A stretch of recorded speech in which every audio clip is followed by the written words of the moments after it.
भगवान सदाशिव ध्यान यज्ञ में तल्लीन उपासकों के सान्निध्य में सदैव रहते हैं। जो व्यक्ति विज्ञान से संपन्न हैं, उन्हें शुद्धि के लिए किसी प्रकार के प्रायश्चित की आवश्यकता नहीं होती। हे ब्राह्मण, जो ब्रह्मविद होते हैं और ब्रह्म ज्ञान प्राप्त कर लेते हैं, उन्हें किसी भी क्रिया, सुखरुख, धर्म, जप, होम या ध्यान की आवश्यकता नहीं होती। वे सदा निर्विकार रहते हैं और अंततः अमरता को प्राप्त करते हैं। यह शिवलिंग परमानंद प्रदान करने वाला, विशुद्ध, कल्याणमय, अविनाशी, निष्कल, निर्दोष, सर्वव्यापक और योगियों के हृदय में सदैव स्थित रहने वाला है। इसे इसी प्रकार जानना चाहिए। हे द्विजों, शिवलिंग दो प्रकार का बताया गया है, बाह्य और आभ्यंतर। बाह्य लिंग को स्थूल, साकार माना गया है। आभ्यंतर लिंग को सूक्ष्म, निराकार कहा गया है। जो लोग कर्मयज्ञ में तत्पर रहते हैं, वे बाह्य लिंग की पूजा और अर्चना करते हैं। अज्ञानियों के लिए, जो सूक्ष्म रूप से शिव का ध्यान करने में सक्षम नहीं होते, उनके लिए शिव के स्थूल विग्रह, मूर्त रूप की कल्पना की गई है। जो व्यक्ति इस आध्यात्मिक सूक्ष्म लिंग का प्रत्यक्ष अनुभव नहीं कर पाते, उन्हें स्थूल लिंग में ही सूक्ष्म लिंग का ध्यान करना चाहिए। इसके अलावा उनके लिए कोई अन्य मार्ग नहीं है। जो ज्ञानी हैं, उनके लिए सूक्ष्मलिंग की पूजा का विधान है, जिसमें ध्यान को प्रमुखता दी गई है। ध्यान के माध्यम से ही उस शिव का साक्षात्कार होता है, जो सदैव निर्मल और अविनाशी रहता है। अज्ञानियों के लिए जिस प्रकार स्थूल लिंग की महत्ता है, उसी प्रकार ज्ञानियों के लिए सूक्ष्मलिंग को श्रेष्ठ माना गया है। तत्वज्ञानियों के मत में शिव के निष्कल, निर्गुण और कलामय सगुण स्वरूप के बीच कोई भेद नहीं है। शिव सर्वत्र व्याप्त हैं और संपूर्ण जगत शिवस्वरूप ही है। जो व्यक्ति ज्ञान के माध्यम से शिव का साक्षात्कार कर चुके हैं और मुक्त हो चुके हैं, उनके लिए कोई भी पाप, विधिनिषेध या विहित नियम नहीं रह जाते।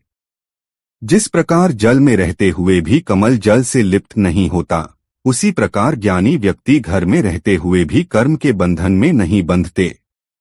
उनका कर्म उन्हें बांधने में असमर्थ होता है।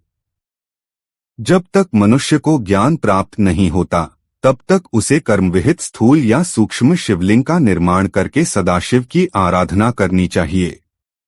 जिस प्रकार सूर्य एक होते हुए भी जलाशय आदि में अपने प्रतिबिंब के कारण अनेक रूपों में दिखाई देता है, उसी प्रकार यह जो कुछ भी संसार में दिखाई या सुनाई देता है, उसे शिवस्वरूप परब्रह्म ही समझना चाहिए।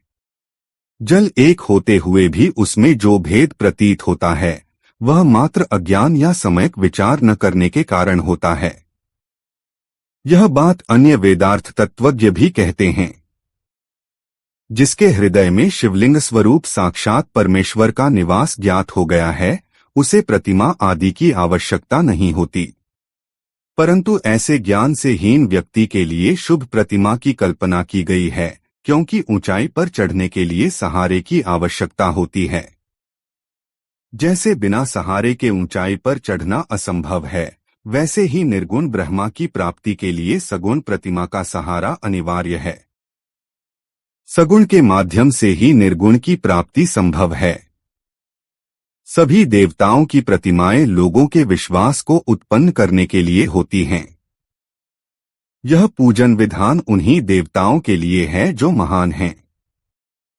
यदि प्रतिमा न हो तो गंध, चंदन और पुष्प आदि किस प्रयोजन के लिए आवश्यक होंगे? जब तक परम ज्ञान प्राप्त न हो, तब तक प्रतिमा का पूजन करते रहना चाहिए। बिना ज्ञान प्राप्त किए ही जो व्यक्ति प्रतिमा का त्याग कर देता है, उसका पतन निश्चित है।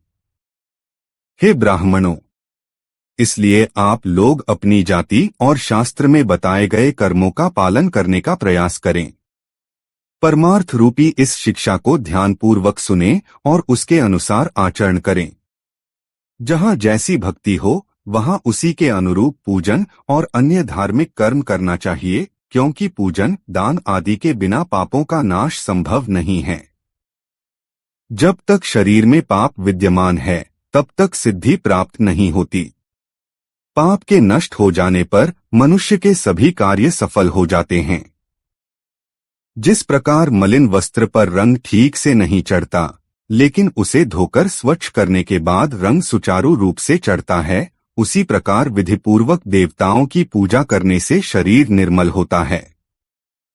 जब शरीर और मन पवित्र हो जाते हैं, तब ज्ञानरूपी रंग चढ़ता है और ब्रह्म ज्ञान का प्रादुर्भाव होता है। विज्ञान का मूल अनन्य भक्ति है और ज्ञान का आधार भी भक्ति ही है। भक्ति का मूल सत्कर्म और अपने इष्टदेव का पूजन है। सत्कर्म और पूजन का आधार सद्गुरु हैं और सद्गुरु का मूल सत्संगति है। सत्संगति के माध्यम से सद्गुरु को प्राप्त करना चाहिए। सद्गुरु से प्राप्त मंत्रों के आधार पर देव पूजन और अन्य सत्कर्म करने चाहिए। देव पूजन से भक्ति उत्पन्न होती है और भक्ति से ज्ञान का उदय होता है। ज्ञान से परब्रह्म का प्रकाशक विज्ञान उत्पन्न होता है। विज्ञान के उदय के साथ ही भेद बुद्धि समाप्त हो जाती है। जब समस्त भेद मिट जाते हैं, तब द्वंद्व और दुहक भी समाप्त हो जाते हैं। द्वंद्व रहित साधक अंततः शिवस्वरूप को प्राप्त करता है। हे देवर्षियों, जब द्वंद्व समाप्त हो जाता है तो ज्ञानी व्यक्ति सुख दुख की अनुभूति से परे हो जाता है। उसके लिए विहित और अविहित कर्मों का प्रपंच भी समाप्त हो जाता है। इस संसार में ऐसा प्राणी जो गृहस्थाश्रम से परे हो और परब्रह्ममय शिवस्वरूप का ज्ञान प्राप्त कर चुका हो, अत्यंत दुर्लभ होता है। यदि ऐसा कोई लोक में हो तो मात्र उसके दर्शन से ही पाप नष्ट हो जाते हैं। सभी तीर्थ, देवता और मुनि ऐसे परम ज्ञानी की स्तुति करते रहते हैं। तीर्थ या मिट्टी और पत्थर से बने देवताओं के दर्शन से पवित्रता प्राप्त होती है, किंतु यह प्रक्रिया दीर्घकालिक होती है। इसके विपरीत परमज्ञानी के मात्र दर्शन से ही मनुष्य पवित्र हो जाता है। जब तक मनुष्य गृहस्थाश्रम में है, तब तक उसे प्रेमपूर्वक 5 प्रमुख देवताओं गणेश, सूर्य, विष्णु, शिव और देवी का पूजन करना चाहिए। इनमें भी भगवान सदाशिव की पूजा सर्वश्रेष्ठ मानी गई है। यदि संभव हो तो केवल सदाशिव की ही पूजा करनी चाहिए, क्योंकि वे ही समस्त देवताओं के मूल हैं। जैसे वृक्ष की जड़ को सींचने से उसकी सभी शाखाएं स्वतः तृप्त हो जाती हैं, वैसे ही भगवान सदाशिव के पूजन से सभी देवताओं का पूजन हो जाता है और वे प्रसन्न हो जाते हैं। जैसे वृक्ष की शाखाओं को सींचने से उसकी जड़ तृप्त नहीं होती, वैसे ही सभी देवताओं के पूजन से शिव की तृप्ति नहीं होती। लेकिन जब शिव की पूजा होती है तो सभी देवताओं का पूजन स्वतः हो जाता है। अतः जो मनुष्य संसार का कल्याण चाहता है और अपनी समस्त इच्छाओं की पूर्ति करना चाहता है, उसे भगवान सदाशिव की पूजा अवश्य करनी चाहिए। शिव पूजन ही सभी प्राणियों के लिए कल्याणकारी है।